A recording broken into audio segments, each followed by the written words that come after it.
So District 5, she had a thank you event that was brought to Isaac and Holmes residents, and NYCHA got wind of that she wanted to do it in the courtyard, and they reached out to her. And they said she couldn't do it because she didn't, ask for permission and blah, blah, blah. So with that said, we did it right on 93rd and 1st, and it was really good. And what it did was open the doors to her potential constituents that live across the street and in the area, because it was really for us. So they were able to come over and meet her. So that's great. Look, NYCHA always do something negative that worked out positive. Friday, shout out to the Rutledge family. My family, I lost a first cousin. And we also lost cousin Dot. They were having her, Ferguson, they were having her service, one of her services, and when came about my cousin Ricky. So, the families, mourning and stuff like that. But we will get through that.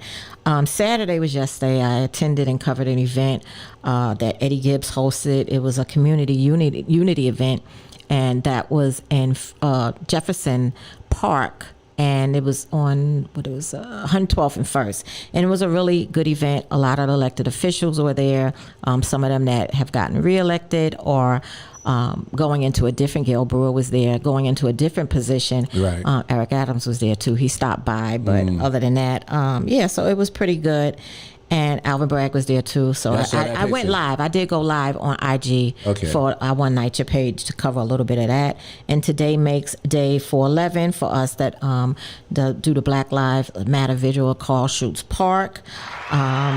Amazing. And shout out to the current organizers that helped keep it going.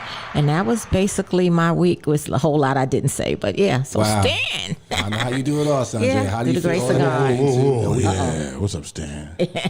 Well, my week was busy. Maybe not as busy as Andrea's, but we have a real big issue in Queensbridge, the largest housing development in the entire country. Yes. Doesn't have a resident council president, but they're going to have an election. And they're trying to tell folks, this is basically voter suppression. They wanted initially to have people vote online. And so big shout out to Calvin Maloney and Ernie. They began calling NYCHA and kind of protesting that because you're not giving people a real chance to vote. So now it's been changed where now they could vote for a 4-hour period in person. So we were able to affect some change, but it's still not what it should be. It should be a couple of days that people could vote. How can we do this in New York City, have an election for all of this? And people could vote for several times, vote early and do all this kind of stuff. But then when it comes to NYCHA, you're trying to suppress their vote. The biggest development. The biggest development. So it's really a shame, the way they treat NYCHA residents. And so we're going to fight that. And we do have a candidate running we can't support or endorse, but there's somebody running that we're going to hopefully will win. And it's definitely not for the privatization of NYCHA, so that's great. And also we're going to have a meeting in Ravenswood, another situation with the resident council president there. I met with some residents just to kind of hand out some flyers, and she comes down to the courtyard to see what we're doing, and so why, I guess the question becomes, we as an organizer, we're not against necessarily resident council presidents. Right. But if you're not giving the information to the residents, then we have to give the information. That's a problem. That's what we're obligated to do. That's one of the problems. And many of them are really against that, and so the question becomes, why are you against it? So I know we spoke on another show about maybe some of their motives, some of that stuff will come out, but it is amazing to me, whose side are you really on? Are you fighting for the residents or are you fighting for something else? So we're going to have that meeting on Tuesday in Ravenswood, and she's going to come, and the whole board came downstairs, so I'm like, first of all, how'd you find out that I'm meeting with residents, number one? And number two, why would you just come in there and crash our little meeting, so to speak? So we're going to see what their real agenda is. We're going to bring the information to the residents that, once again, the blueprint is not good for none of us. It's not what we want. We want public housing to remain public. That's right. We don't want no privatization whatsoever. And if you're a resident council president supporting that, well, we got to move you out the way. We got to do what we have to do to get the word out. So we have that meeting, and we're going to keep this fight going. And as an independent, I'm not a Democrat, I'm not a Republican. I ran for office for Queensborough president. I am going to be running again as an independent, so I'm excited. We have someone on the show today who's not a Democrat, who's not a Republican. Malcolm X sold us way back in the day. They all have sold us out. So we're going to hear a message today from someone who's not part of the Democratic machine, the Republican machine, or none of the nonsense that we usually get in politics today, which is why we get the elected officials that we get. So I'm gonna be quiet, and we're gonna turn the show over. Well, so I guess let me just acknowledge the chat room real quick. Okay. And let's show that video too. In the chat room, here's what we got going on. Khalil Burton says, "Happy Sunday, my beautiful people." Hey. Yes. Gary says it's voter suppression, no doubt. Yes, it's very sad. That's Emily Johnson. Emily also says, "Thank you, Emily." Residents never get the information to help them make decisions for themselves. Yeah. No rad. And I want to say this because what we have to understand is people are getting limited information, or they're seeing videos that go out and stuff like that that are pro blueprint or pro rad. But you really need to, instead of taking that video at face value, you really need to investigate what they're actually talking about so that you understand. I'm seeing videos of residents going, "Oh, rad is great, and this is what they did for my apartment," and so on and so forth. But then you have other videos of residents going, "Rad is great," and then a year later, like, "Oh, rad is terrible. Look at what happened to me. Look what happened to me. Look at what happened to me." So, don't just take it at face value when you see that those videos, and the fact that I know we're always screaming rad is bad and no blueprint, and we scream it every week on this show, but I also know y'all are getting other information and input, right? So you gotta do the research, of course, to really understand it, and I can't instill that in you guys enough. Like, you gotta do the research to really know what this thing is about, and we're not just screaming lunatics going rad is bad. There's a reason why we're saying this. Absolutely. We've seen it go bad already. We've seen the blueprint go bad already. Ocean Bay. Right. The blueprint it's not out yet, but but it's read and we understand it. Right. You know what I'm saying? That the end result of that is bad. Privatization is bad. I saw a map the other day, and I couldn't believe how many buildings in Manhattan are already privatized. Yeah, we lost almost a third, I believe. Yeah. There's a building in Jefferson Houses too that was done. I did not know that. Yeah, I'll pull up the address. But I just want to say shout out to Emily Johnson, because the reason we have our guest today is she let me know about you. So how awesome is that? Yeah.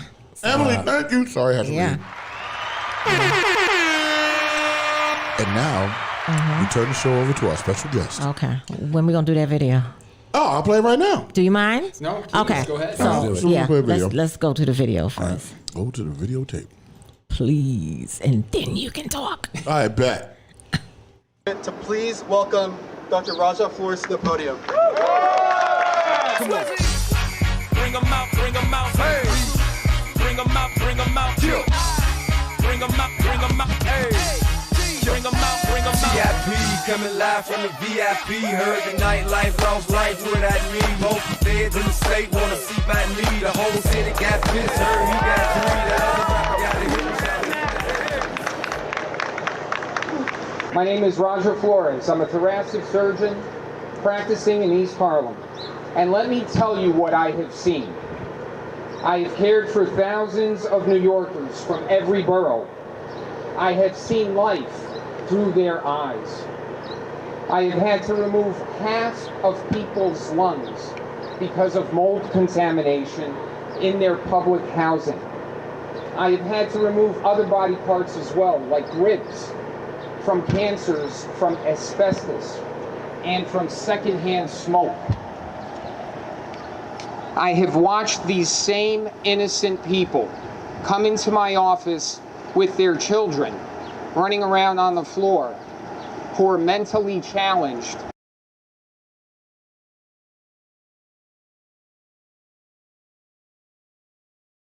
To please welcome Dr. Raja Flores to the podium. Come on. Bring them out, bring them out. Hey. Bring them out, bring them out. Yeah. Bring them out, bring them out. Hey. It's so hot, I had to play it again. VIP coming live from the VIP. Heard the nightlife, lost life, what I need. Most feds in the state wanna see my need. The whole city got pissed, heard he got three. The other rapper got a hit. My name is Roger Flores. I'm a thoracic surgeon practicing in East Harlem. And let me tell you what I have seen. I have cared for thousands of New Yorkers from every borough. I have seen life through their eyes. I have had to remove half of people's lungs because of mold contamination in their public housing. I have had to remove other body parts as well, like ribs, from cancers, from asbestos, and from secondhand smoke. I have watched these same innocent people come into my office with their children running around on the floor who are mentally challenged because of lead contamination. Children who have missed months and months of school because of asthma, triggered by an unhealthy home. These are good people who are the victims of bad policy. To prevent these problems, you don't need the knife of a surgeon. You need the pen of a mayor. And that's why I am running for mayor of New York City.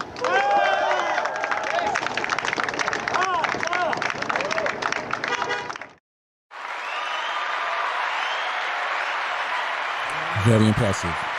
Yeah, that was great. Yeah, That was- let's go to the man of the hour. Yes, Word up. Let's turn over to Raj. He has a lot to talk about. Let's go. And I like what you're talking about. That video was all right. Yeah, Yes, it was hype. But go ahead. Yeah. Introduce yourself to our viewership, please. Well, thank you for having me. It's a privilege to be here with you guys. Basically, I was born and raised in this city. I've been in medicine for 33 years.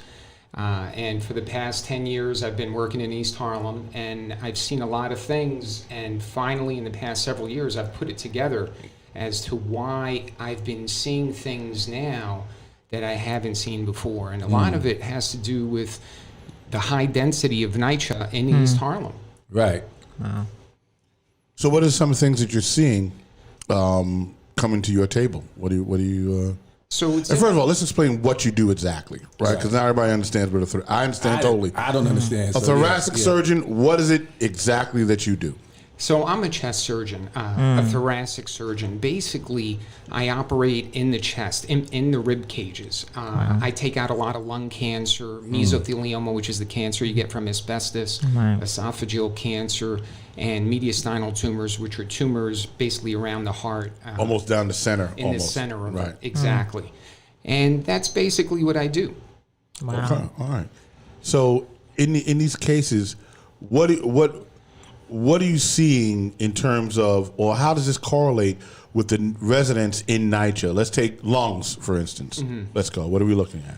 So the sad part of it is that for the past decade, I've had to remove. So 10 years before I got to East Harlem, I was operating at Sloan Kettering. Wow, And it was a okay. different population. You know, it's over on 68th Street and York Avenue, and I'm seeing a lot of elective cases with cancer, et cetera. And then when I got to East Harlem, I started seeing more and more cases from mold contamination in their homes. So what happens is that you inhale the mold and you develop this fungus in your lung. The medical term is called an aspergilloma, which is basically a fungal ball. Wow. And I didn't start putting it together that this was something connected to NYCHA. Then for the past couple of years, I would talk to people and, Mrs. So-and-so, how you doing, this and that. And then I found out, oh, wow, she lives in Jefferson. Wow. Oh, wow, she lives in Johnson. She lives in Wagner, Wow. East River. And then I said, my God, is there something with what's going on in their homes? Where's the correlation? Right. Yeah. So I went to a number of their homes. So I'd Great. go to their house and I'd look around. And I'd see in the bathrooms this black stuff that's on the ceiling. And I realized, oh my God, there's mold in the house. Right. And, let's say if you're a little older, you have a little diabetes, that predisposes you to getting that mold in your lungs. And sometimes it can get so bad where I have to remove half of somebody's lung. Wow. And it's sad that I even see young people, 35 years old, who have these things called granulomas, multiple little dots in their lungs, and they've been living in NYCHA their whole life. Even a buddy of mine who grew up in the Fulton Projects, he's like, yo, Raj, once I left and I moved out, my breathing got better. Wow. So I started putting it together, and this is my experience since I've been in East Harlem. Wow. Wow. So you're saying actually amazing. that people's apartments are literally killing them. I know we say that Yeah. on the show, but now from a doctor's perspective, Of course. you're confirming that the apartments are killing people. Exactly. That's what I see. And it's not just the fungus issue. It's the lead issue. Right. Lead is completely underreported. You know, they don't want you to know how much is in there. Asbestos as well. Other things that trigger asthma. You know, people are like, well, you don't die of asthma, but people do die of asthma. Of but course. More importantly, not only are these kids exposed to lead, which affects their mental capacity, but when they miss 6 months of school out of the year because they have severe asthma, that's hitting our community harder, Right. because we're losing brain power. Right. And so it's health on so many levels, life and death, quality of life, intelligence, all of this because of an unhealthy home. Right. Can you speak about the ramifications? I know we always hear about lead poisoning with children, but also adults can get it, right? Because they're living in the household as well. Have you ran into any cases, or do you know any cases about adults being poisoned and lead in public housing? Honestly, I haven't had much of experience with adults, but I bet you many adults who grew up in NYCHA and you see that they are mentally challenged, you look back, it could quite possibly be that they were exposed to lead. Right. And what I do notice is that many of the essential workers, like half of them in my hospital, they live in NYCHA, and they come to me and they talk to me about their kids. My kid had a lead level of 8, of 9, of 5. Oh, but they said it's okay. It's just 5. There is no level of lead that is okay. That's right. Not one. And these are the people that when COVID hit, kept coming to the hospital, kept taking care of New Yorkers. They were Right. the NYCHA people. They were the people. Essential workers, yeah. Exactly. Right. Who live in this city, who carried us when COVID hit. Yeah. And yet, this is how we're going to treat them? You tell me what politician is going to live under those circumstances? Exactly. Not one. No, But not they at all. expect the community to live like that, the community that's actually taking care of New York City. Right. And not running off when COVID hit. Wow. Wow. So have you seen, let's talk in terms of cancer. Have you seen a lot of NYCHA residents that have, ended up having cancer? Yes, there are a number that have cancer. It's very difficult, though, to make that scientific connection. You got to realize cigarettes cause lung cancer, and 50 years there was a whole campaign against it, where you even had doctors that were advertising smoking cigarettes, Right. etc. So it's very difficult to make that connection. It took 50 years with cigarettes. So based on my own individual observations, I do see it from secondhand smoke, etc., from asbestos, things like that, but I can't prove it. But I cannot discount my own personal observations of what I see with these human beings walking into my office. They're not just statistics that I'm running an analysis on to prove something. I'm seeing Mrs. So-and-so, Mrs. Gonzalez, Mrs. Smith coming in. Jones. Exactly. So, who's at fault? Well, I got to tell you, it's the government. Okay. 100%, I lay this on the government. Okay. New York State did a study in 2018. Governor Cuomo, the Department of Health of New York State, they did a study looking at the health effects in NYCHA, and they found that 83% of NYCHA homes had a severe health hazard. 83%. That's more than 4 out of 5 homes. Yeah. That was in 2018 that study came out. How much money did the state give New York last year for NYCHA?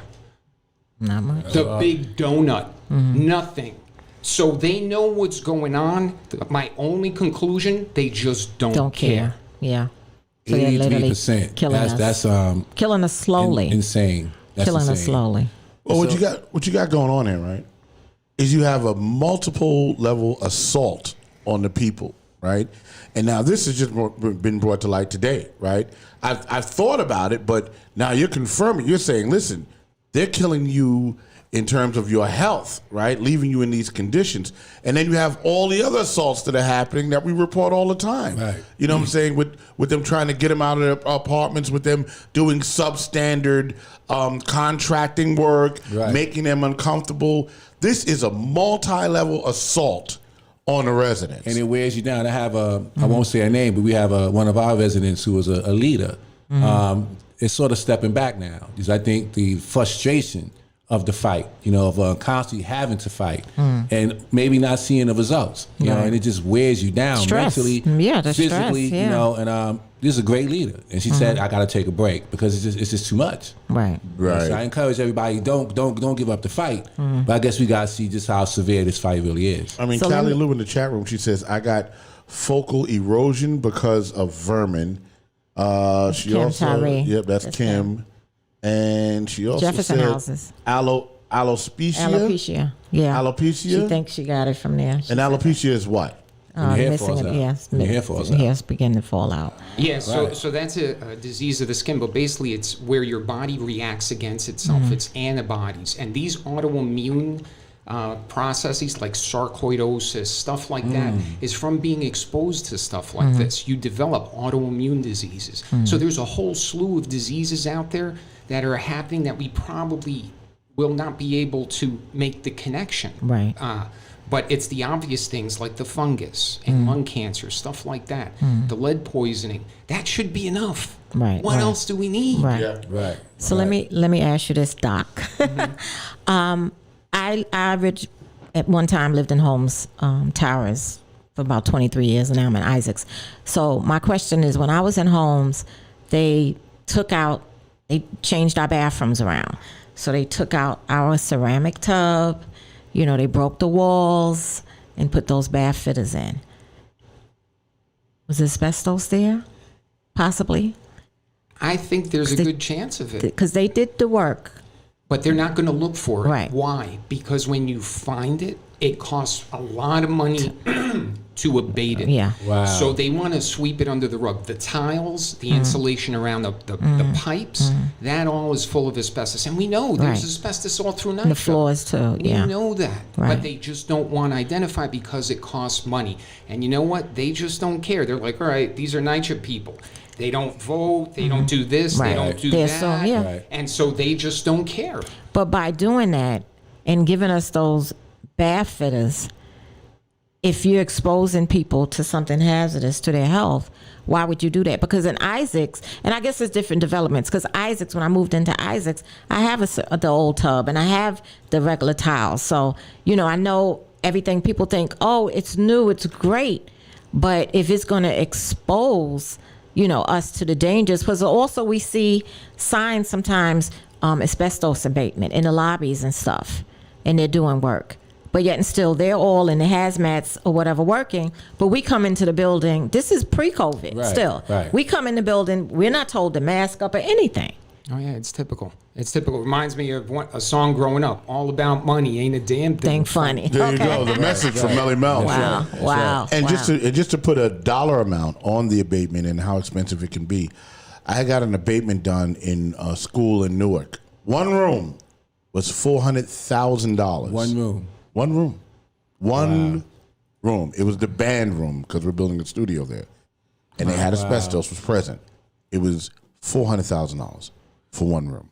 Wow. So it's a very expensive process. Yeah, wow. Wow. I guess that's why they ignored it. I guess that our lives don't matter Yep. enough, yeah. for them to And do George Watkins and Georgia, Watkins Hey. says What? We've been helping her. you will have their official come in and use, I guess, a equipment, then give you a paper stated that there's nothing there. Okay, so she'll say like an official will come in that has their equipment that does this, and then they go, well, there's nothing happening. Right. Like there's nothing going on. Okay.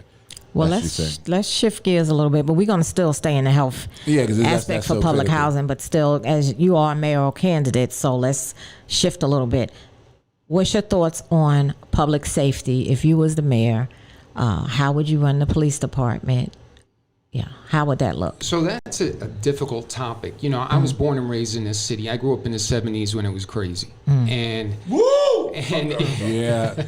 and it's hard for me to say defund the police. Okay. I remember way back when the young lords were fighting in the Carver housing projects for that they helped the tenants go on a rent strike because there weren't enough cops.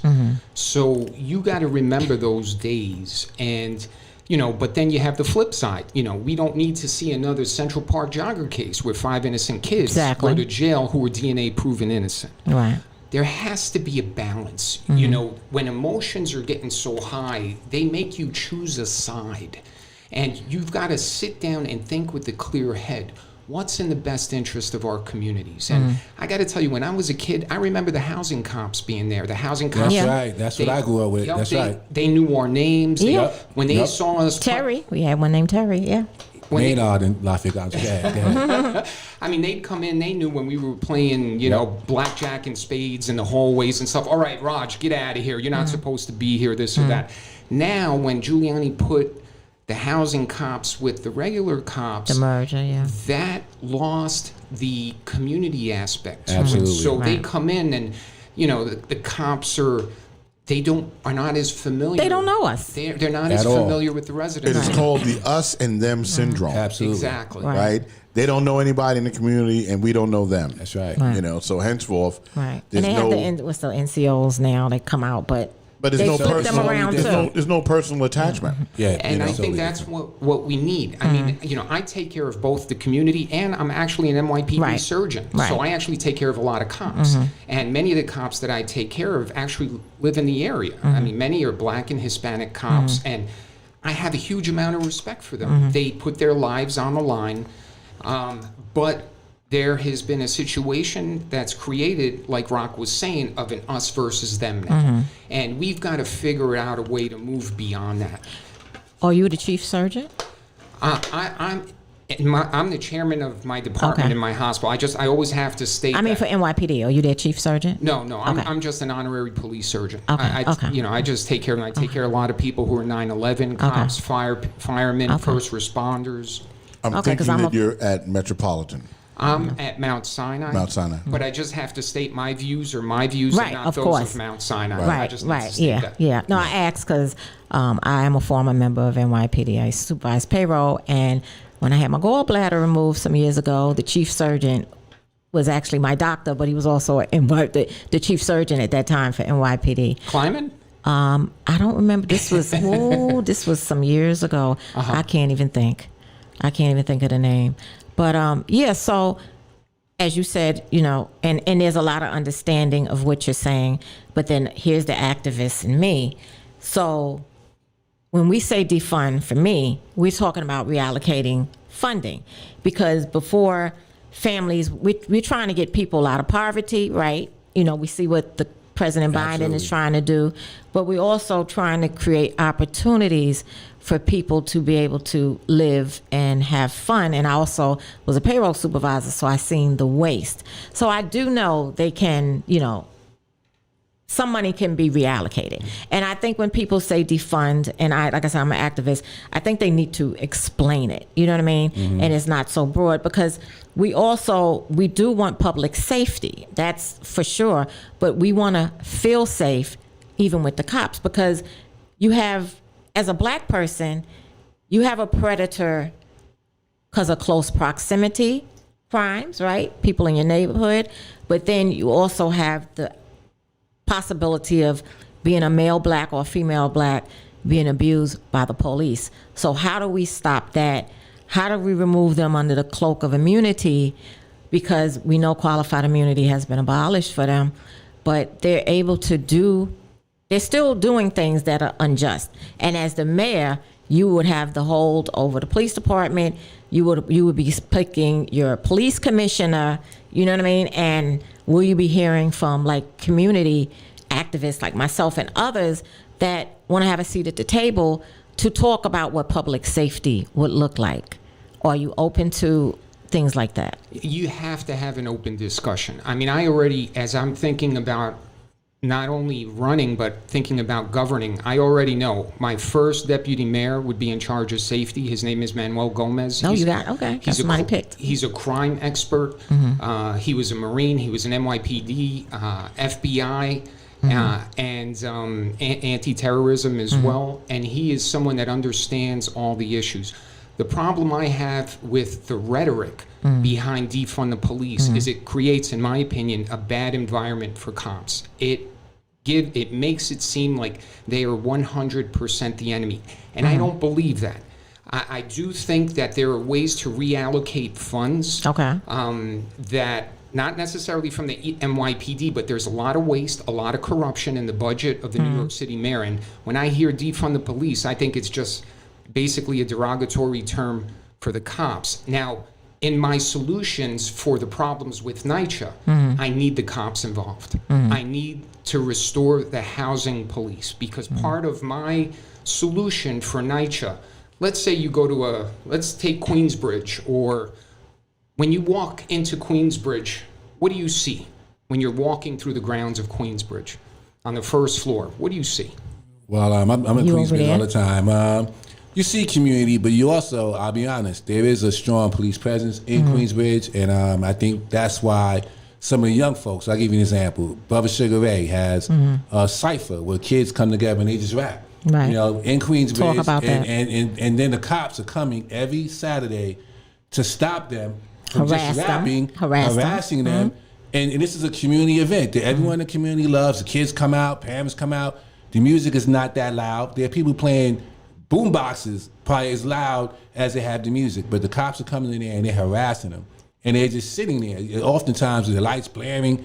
And so they're feeling it, they're feeling like they're being terrorized. Actually, let me rephrase the question. What do you not see? Police.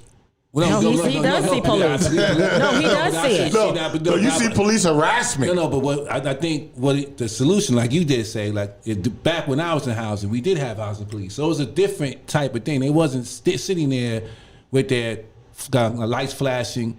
They was not coming to us. They weren't intimidating. And approaching us and intimidating. Right. It was more like they knew us. Like you said earlier, they knew us, we knew them. Right. And it was a whole different environment. And you would environment. not let nothing happen to that officer. Right. That officer was protected in your development. They were part of it. So that, I think, would be great. But what we see now is they feel harassed. They feel like they're in an occupied state or something like that. Go ahead, Raj. But the thing that I was trying to get at is, we got to fix NYCHA. And how do we need it? We need money. Where are we going to get that money from? First of all, you have to have a safe community. And then what I meant to get at is when you look at the first floor of most the lobbies, houses, the lobbies, there's no businesses. When you go into other people's communities, you go into condos, you've got stores, dry cleaner, food, this or that. NYCHA people buy milk, buy eggs. Yeah. Why are they going to let that money go out of the community and give it to somebody else? We need NYCHA business, because you can give us $40 billion to take care of NYCHA and to fix the roofs and to do all of that. But how are you going to keep it funded? How are you going to keep it going? And that's why you need to look at NYCHA you got NYCHA safety. I've got a 4-point plan for it. NYCHA safety, NYCHA business, NYCHA education, and NYCHA home ownership, which has to do with community land trusts. Okay. But the business part is the most important. You have got to teach NYCHA residents the finances and how to run a business and how to run an apartment, how to run a building complex, so they can take care of themselves. If we can get groceries on the first floor, there's only one that I'm really aware of, the Wrangell houses on 150, right off the Harlem River, where they have a pharmacist, they have a store. That's what we need for NYCHA. NYCHA people spend money. Why not keep it in the community? There's a mixed bag of incomes there, Keep it in the community so that they can finance the repairs of their homes, so that you're not relying on government money to maintain it. When you look at condos on 3rd Avenue up and down, in the city, you've got everything on the first floor. I mean, there's one building that has a Mexican restaurant, a dry cleaner, a sun tanning place, and a grocery store. That gives money to the building that houses them. NYCHA, you walk into every NYCHA complex, it's desolate. So we've got to start thinking along those lines. Business needs to stay in the community because the community pays money, but it pays money out of its community. Right. Keep it in the community Right. and take care of yourself. So what's your take on privatization? Because as a new mayor, right, if you become mayor, some of the developments that are already slated, they may be happening, the construction and so forth will be coming forth in 2022. How do you feel about privatization? You got to scrap all of that. Get rid of RAD, get rid of PAC, get rid of the blueprint. Okay. All that is based on making a profit. Right. When you try to make a profit in NYCHA, people get evicted. People will suffer from it. So you've got to get rid of all that and accept the fact that right now, NYCHA is not going to be a moneymaker. Right now, for real estate companies from the outside looking in, you know how much real estate is there in NYCHA? Three times the size of Central Park. Right. 3 times the size. So the real estate people, their eyes are bulging with dollar signs. Absolutely. Right? But you've got to realize that there are certain things in economics that just are not going to make money, like sanitation. Why is it that New York City's in charge of sanitation? Because it's not a moneymaker. The government's got to take care of that. Right. So you've got to realize that NYCHA is not a moneymaker. We've got 500,000 people living in NYCHA. It's a ticking time bomb in New York City. And if it's not the number one priority for the mayoral candidate that comes in now, you think you've got a problem with 80,000 homeless? Wait till you got 500,000 sick people who are losing their homes. Right. So that has got to be the number one priority. I understand the crime. I understand the other issues. NYCHA has got to be the number one issue of the next mayoral candidate coming in here. That's So fair. do you think that your candidates, the people that you're running against, are they prioritizing NYCHA? Speaking of Eric and Sliwa, what do you think? How do you differ yourself from them? And are they prioritizing NYCHA like they should? They mention it because they have to. When you looked at the Democratic debates, first of all, I blame the media. The media can make an innocent man guilty and a guilty man innocent. Yeah. So if they can bring out the injustices that are going on in NYCHA, it will get attention. So I blame the media. The media is not doing anything. The government's not doing anything. And the candidates basically just want to get elected. They are not trying to do something to actually do some good for the community. People vote for mayor, whether it's Republican or Democrat, nothing happens. Look at yourself. Nothing has changed. This time, you can actually do something. If you vote for someone that has NYCHA as their number one priority, you may not, your rhetoric or whatever, the culture wars that you're fighting may not, be on your side, but you can actually do something with helping 500,000 of your brothers and sisters that took care of you when COVID was hitting us hard.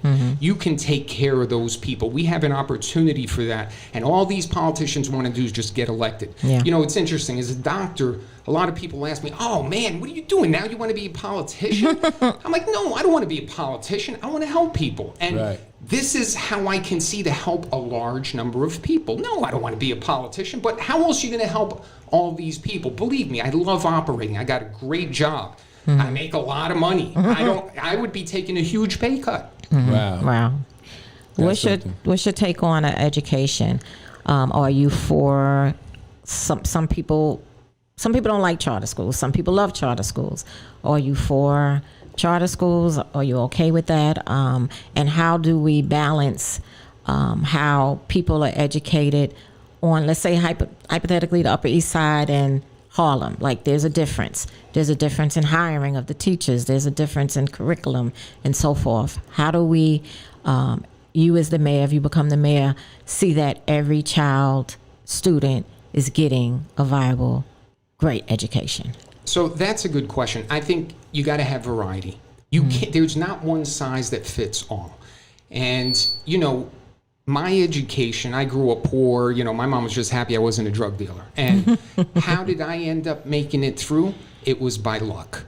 And you know what? I need to make sure that our kids are becoming successful by design. And how do you do that? Right? Yes, you've got to have a variety of things. Public school, charter school, etc. Okay. You got to make sure, you have this universal pre-K. To me, how are you going to affect education with universal pre-K when the kid's been exposed to lead? So housing has to come first. When the kid misses school because of asthma. So yes, universal pre-K is okay, but you got to make sure that they're not exposed to lead. Environment. But the single most important thing for education are parents. And I have a little 3-step program that I would try and teach New York City parents when they are pregnant with their first kid. Number one, there's 1,000 most commonly used words in the English language. That's it. There are these flashcards. You teach these kids. By the time they're 2 or 3, they have those 1,000 words in their brain. They'll be able to do anything. They can look at the internet. They will have that language. I didn't have that, and I had a difficult time with that. The next thing is math. There's this program called Kumon. Kumon is a stepwise program that was started in Japan. And it is something that every community needs to have their kids involved in right from the beginning. And when you look at COVID and the vaccination, all the misinformation out there, the next thing we've got to teach our children are about science. And there's 100 videos, Bill Nye the Science Guy, that goes through everything as far as science is concerned, and it gives you this foundation. So those 3 things kids can do from the time they come out of the womb till the time they hit pre-K. As long as you make sure they're not exposed to lead, these kids will learn it. Awesome. I'm gonna say something very interesting about that because I teach CPR, right? I teach basic life support. I teach ACLS, PALS, all the American Heart Association classes. But to what you said, there's a school downtown that I did the CPR class in. It's it's in the 70s, but it's a prestigious school, and these kids were like 2nd graders. And their science class and their lab looked like they could create anything. That's all I can say. You know what I mean? It was phenomenal. Like the program was phenomenal, So what you're saying isn't even something that doesn't even exist. It just doesn't exist for us. Right. You know what I'm saying? It doesn't exist for us. I've seen it. Right. If I can remember, I just remember being very impressed that this is what, 2nd and 3rd graders were doing. And as a matter of fact, here's the deal. I was there to teach the kids CPR. Wow. They were in the 3rd grade. Right. That's incredible. And you said a prestigious school. But it was a prestigious school. And the class and the kids, they were incredible. But you're right. It ain't there for us. No, it's not. And what you realize, the kids in the community, I do a lot of talking to kids in the community, high school, and trying to get them to come to watch me in the hospital and to encourage them to go into medicine. And when you look at these kids, you look at their eyes, they're wide open. They're starving for knowledge. And yet we're missing the opportunity to feed them. Instead, you got 13-year-old kid in the Bronx gets shot because he doesn't know what being a man is. They think a finger is what makes you a man, and that doesn't make you a man. So they need role models, especially our young men. They need role models. And if you can give them these educational tools so that they're good at school, right? When you're playing basketball and you got a good J and you can throw it down backwards, you want to keep playing basketball. So in school, if you know how to figure out that equation or read that passage and you're doing well in school, you want to do it because you're doing well in it. And that's what we got to do. We got to give our kids confidence. And it is the thing that sparks you, right? It's the thing that sparks you because I wasn't good at math, but I love to read, right? And exposure is key. There are a lot of programs that were cut out of school, like shop. Remember shop class, right? Sure. And you had the wood shop and electric shop, and you had home economics, right? Exposure to things. It was just exposure. I mean, you got a grade in it, but at the end of the day, if you saw something you liked, you went into that. Exactly. And one of the shops that I was in, which is prominent right here at this table, was we had a radio station in the 9th grade in my school. And that encouraged you to do what you're doing now? Exactly. I went to WABC. I saw Dan Ingram, 77 WABC. And I went in 79. And I saw the radio station. I went, I want to do that. Exposure. And what you got to realize also, there's some people who aren't good at school. I have family members that dropped out in their 2nd year of high school. But and I remember growing up, we had kids that went to automotive, that went to aviation. You go to a vocational school, it gives you confidence, it gives you pride. It keeps you away from violent crime. A job is the single most important for self-esteem and to keep crime down. Yeah. Absolutely. Whether you want to go on one side of the police, defund or refund, it's that's going to make the difference. You got some stuff going on in the chat room here. I got to acknowledge it real quick. Emily Johnson says, Big Brother program, checking on the kids at home and school, home economics, shop class. I guess that's kind of what we were talking about. Big Brother program as in not the government, but the program for kids who don't have fathers. Brenda Temple says, free trade schools for all ages. Yeah. License, certificate programs, union jobs, etc. Yeah. Opportunity leads to careers, success for all. Brenda. Yep, there goes Brenda. Let me see. Kim Tyree, because the mayor controls the schools and the budget. That's why we don't have it. And I guess she was talking about where we were speaking about the things that we don't have in schools. Yeah. In our neighborhoods. Right, in our neighborhoods. And we were seeing these things. So the chat room has definitely Buzzing. been lit up. And Joseph Selman says, Skiboki for mayor? What is that? Is that somebody else running? Does he have a store? It's probably somebody else. You wasn't even supposed to read that on there. Oh, you know what? Hey, You listen, wasn't even dude. supposed to read that on there. And listen. if it's not for our guy. Hold on, let's be clear. Yo, you can't be trolling. He can. You can't troll out. Come on, He man. can troll. You wasn't supposed to read that. So let me ask you this real quick because I know we want to wind up soon. The unhoused. How do we eradicate the homeless crisis? That's my question, too. Because there's a lot of apartments that are vacant in New York City. Also, let's be real, in public housing, resident council presidents, not all, but some of them have apartment as their office. Like, there's people on the street. So how do we, Ben Kalos did an article about all of these apartments in these buildings that are vacant, I guess tax write-offs or whatever. But how do we eradicate the homeless crisis in New York City?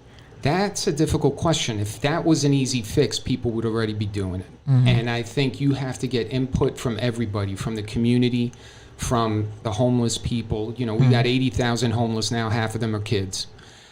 You've got to look at, from a medical standpoint, in the emergency room, you've got a lot of mental illness. Well, actually, it's not. Most of the homeless are not mental illness. It's a small part, but it's the part that I think concerns many of the people. They get afraid of someone who's running around the street talking to themselves, etc. They need medical help. We need to have a process when they hit the emergency room because of one thing or another. Sometimes they'll come to the emergency room because they just want a roof over their head for the night.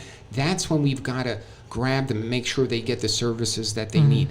Another big thing with homeless people is that they've been victims of domestic violence, and they're out there on the street.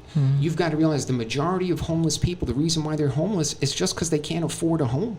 So you've got to figure out a way to fix that. And I don't have something that I can say, this is going to get rid of that. No, that's something that I think we have to focus in on. But you got to make sure there's no increase in the homelessness, and that's why you got to make sure you can't privatize NYCHA, because that's going to increase the number of evictions that are going to end up being homeless.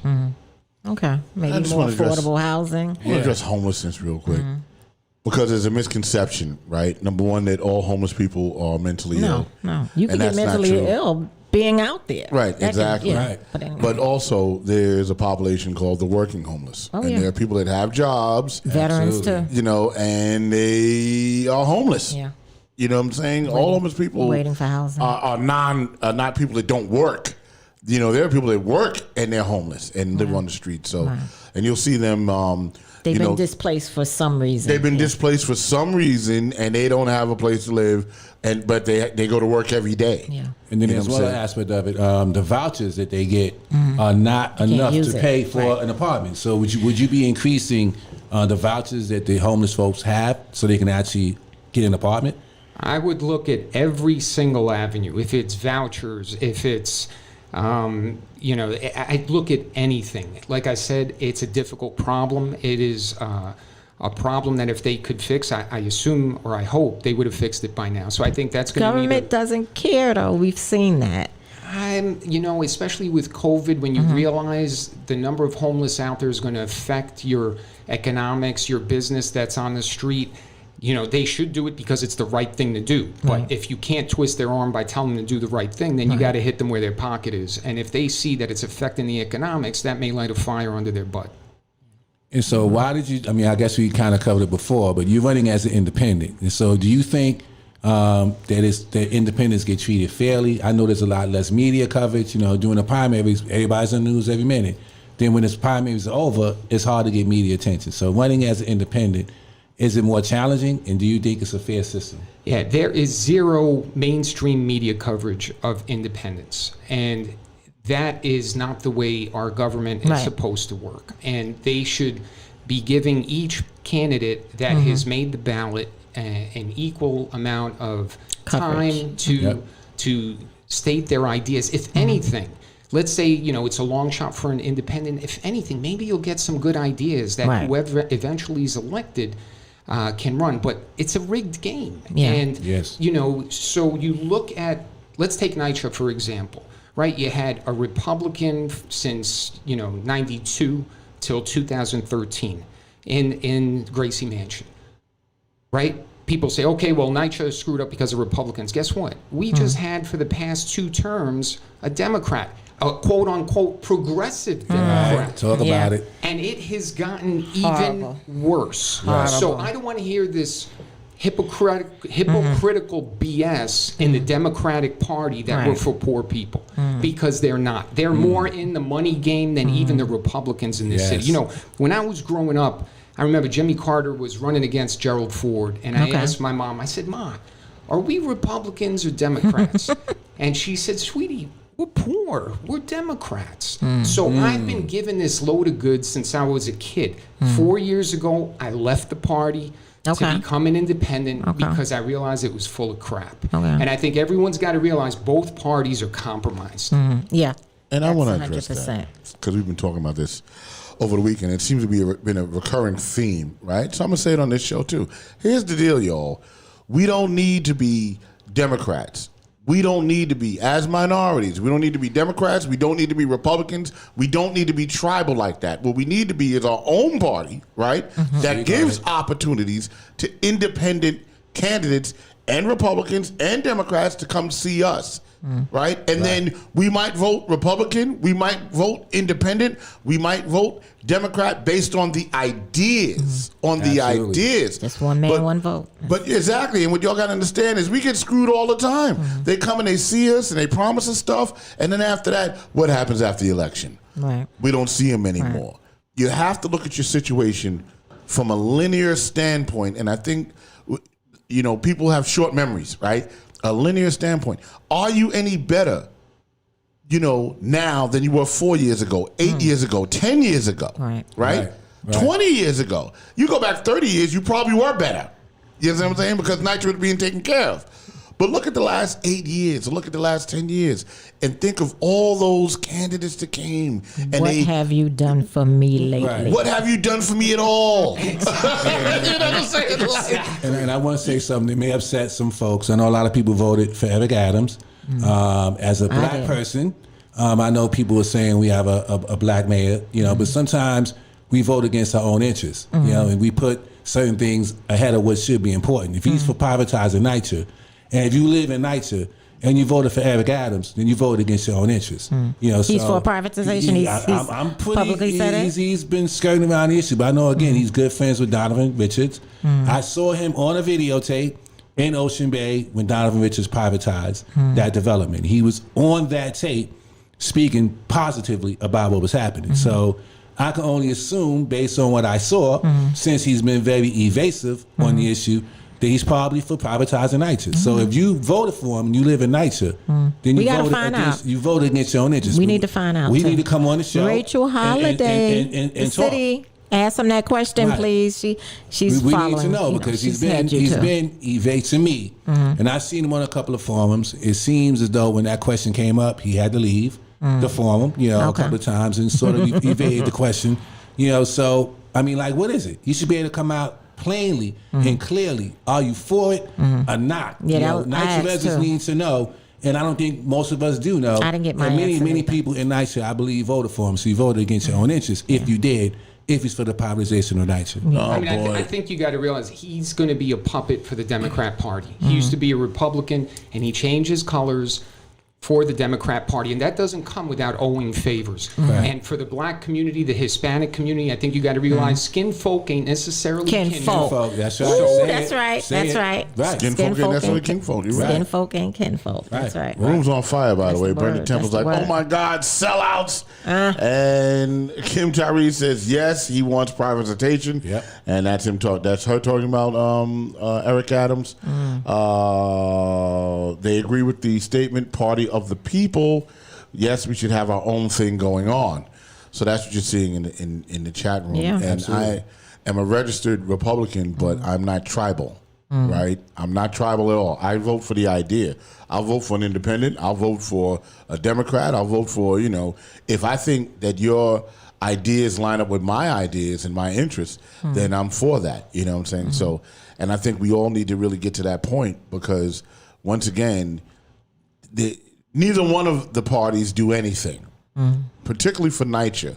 You know what I'm saying? I don't live in NYCHA. I've never lived in NYCHA, and you guys know I never professed that I ever have. So when I sit and my interests are very different. You know what I'm saying?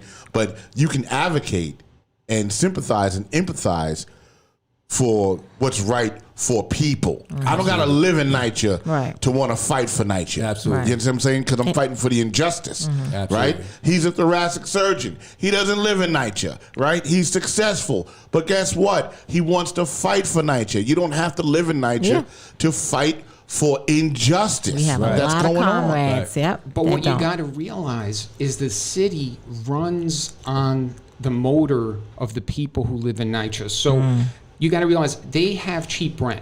What does that mean? That means the businesses, especially the hospitals where I work with a ton of NYCHA people, they don't have to get paid as much because their rent is lower. Now, if you put them out there in the free market and their rent goes up, they have to leave New York. You are paying people who live in NYCHA to take care of your business, take care of the hospital a lot lower because they have access to affordable housing. Well, we pay 30%, to be clear, 30% of our income. So no matter what our income is, high or low, it's 30%.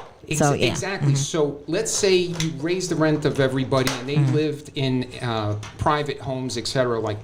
Then what happens is then they can't afford to live where they live, which means they can't. So when COVID happened, a lot of people from East Harlem just walked to work. Why? Because they live there. East Harlem's being gentrified beyond belief. Yeah. What happens if you privatize NYCHA? Next thing you know, NYCHA goes. All those people who work for $50,000, $40,000 a year, if they got to pay more rent, they can't stay living close to the hospital. They got to leave. Right. So it affects the motor of the city. I don't know if I'm being clear in describing that, but if you take care of NYCHA, it's in the city's best interest. Of course. Period. Right. Of course. Right. I'm not trying to push Catholic guilt. Hundreds of thousands of essential workers. Half a million. However, what you have to realize about that, and here's a counter argument, not a counter argument, but a fact, right? But I just want to say this. Joseph Selman, finally, you said something sensible. Housing is a human right. There you go. Thank you, Joseph, instead of trolling. Now. No, you didn't. Be nice. Be nice. Nah, Joseph, don't come to it. Thank you. What I want to say is, but what's really in the best interest of the city, or how the city sees it, right, is NYCHA property is a very, very valuable property. It's very valuable 100%. Real estate. All those buildings, all those NYCHA developments that sit on the water, prime real estate, Absolutely. Right? Waterfront And that's property. how they see it, right? They see it like that. They don't see it as the people are valuable, right? They're looking at the land and they're going, what can we do to make some money? And that's kind of that's it. where our problem is. And, De Blasio, he's been down with the developments from the beginning, right? And I'll call it because I saw it. Fetna Park. And some of y'all saw this happen in real time. Don't y'all remember when he got arrested in front of Long Island College Hospital, which is in Brooklyn, which is waterfront property. Right, I used to work there. It's beautiful. Absolutely. And he's like, we're not going to close Long Island. We're not going to close Litch. We're gonna fight for Litch. And he gets arrested. And the first thing that happened when he got to office, Litch was closed. Yeah. Sort us out. Yeah. So do y'all So it's really out. need more of that? Like, it's happening. Y'all are watching it, and it's like y'all aren't processing it. You know, like this is what they're doing to you. You know, like that's Yeah. what the deal is. So Can we run the? Oh, before you could ask a question, but before we close, can we run this video again and then have him have closing remarks? I just want to ask this. So now, Go ahead, ask the are you question. taking any money from any real estate developers at all in your campaign? I'm not taking any money from anybody right now. and that's what I'm What's your talking about. website? It's www.rajafloresny.com. Okay. And you know, it's tough because I'm fighting for NYCHA and for the people that don't have a lot, and it's tough to ask poor people for money. You right. want to ask them for Right. money. Right. Yeah. But at the Charitable. same time, folks, we Charitable's do gotta active. invest, you know, in candidates Yeah. that we think will represent us. Because you know, matching funds, right? Right. Right. $10 Right. is what? What is it? 90? Yeah, Is it it's 90? 80 10 to 8? It's 10 to 8 or 10 to 9, whatever it is. 8 to 1. 8 to 1. So, 8 to okay, 1, so 8 to 1. what's $10 give It's you? $80. And guys, stop being afraid that you're going to lose, right? Stop being afraid that you're giving your money or donating your money to a candidate that you think, oh, he's not going to win anyway, right? Because now you've just assured that by doing that. And then for some reason, there's a sickness, right? Y'all will give money to the candidate that you think is going to win, but that candidate isn't in your best interest. That's 100% correct. Also, invest the way your conscience is. Yes. If someone is, you liking what they're saying, if you have a little faith in the person, you should invest in them. Absolutely. Should invest in them. That's the only way we're There going you to go. win. Yeah, they said if they can buy some Nikes, they can give $10. Yeah. Absolutely. Brenda Temple says NYCHA lives matter. Right. Yeah. Clean your own grandparents' bed sores. Right. Take care of your own kids. Joseph Selman, more sensibility. He says, "What is your position on zoning?"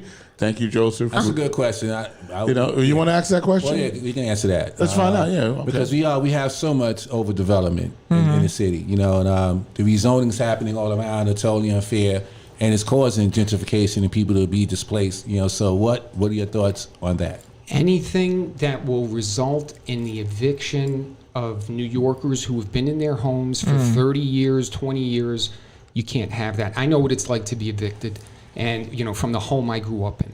And that is the most lonely, isolating, vulnerable feeling that a New Yorker can feel. And you got to make sure anything that has to do with zoning, what's going to happen to the people who are paying $200 a month, who've been there for 40 years, who've raised their kids there. So that's a very important thing, because when the real estate people are looking at these places, they're looking at a spreadsheet. They're looking at numbers. That's right. They don't know Miss Gonzalez or Miss Smith. Right. They don't see that woman has raised all of her children and she has nowhere else to go. That's her profit. community. And so you have to figure that out. It's difficult because what we need to do is make sure that all parts of the economy works. It's not just a free market. There is a part of the economy, we have a mixed economy, where you have to take care of the people that can't take care of themselves, and you're not always going to get a profit out of it. And that's where government needs to step in. Okay. Absolutely. Well, listen, we're going to play the video again. Can you not mute us so we could enjoy you wanna talk about it? We want to Okay, you wanna enjoy talk it about it. this We'll time. get We the want video. to, you know. Start out with a hot beat. Yeah, we were dancing and everything. We were dancing and everything. Here go the video. Yeah, here we go. Let the video go. Ow. You're still lit. To please welcome Dr. Raja Flores to the podium. Yeah. Come on. Hey! Woo. Get them up. Get them up. Come on! Get them up. Yeah. Go! Woo. Yeah, we dancing. I know you had that in you, Doc. All right. Now we'll listen. My name is Roger Flores. I'm a thoracic surgeon practicing in East Harlem. And let me tell you what I have seen. I have cared for thousands of New Yorkers from every borough. I have seen life through their eyes. I have had to remove half of people's lungs because of mold contamination in their public housing. I have had to remove other body parts as well, like ribs, from cancers, from asbestos, and from secondhand smoke. I have watched these same innocent people come into my office with their children running around on the floor who are mentally challenged because of lead contamination. Children who have missed months and months of school because of asthma triggered by an unhealthy home. These are good people who are the victims of bad policy. To prevent these problems, you don't need the knife of a surgeon. Well, You need the pen of a mayor. And that's why I am running for mayor of New York City. woo, awesome. Very good, very good. Hit him up, hit him up. Yeah, old school, old school. Yeah, that was great. Yeah. I love the music in that commercial. Yeah, Right. right. When I had the conversation, I said, I don't want them to see it. I told him that. I said, I don't want the co-host to see it. So when Rock uploaded it, I was like, Rock, please don't watch or listen to it. And he said, I'm not listening. I'm just making sure it's ready. So I wanted just to, that was how. Caught me by surprise. Because you had the other one was, I'm coming out. Yeah. Nah, doc, nah. You got some rough music right there, buddy. I gotta tell That's you. lit. But no, so thank you for coming on, and this was a How powerful do folks show. donate to your campaign? Excuse me? How do people donate to your campaign? Give your So website. if you go to my website, www.rajafloresny.com, or if you're having trouble, just Google my name. I think it comes up. Okay. Raja, R-A-J-A, Flores, F-L-O-R-E-S. Well, it has been a pleasure talking to you. Yes.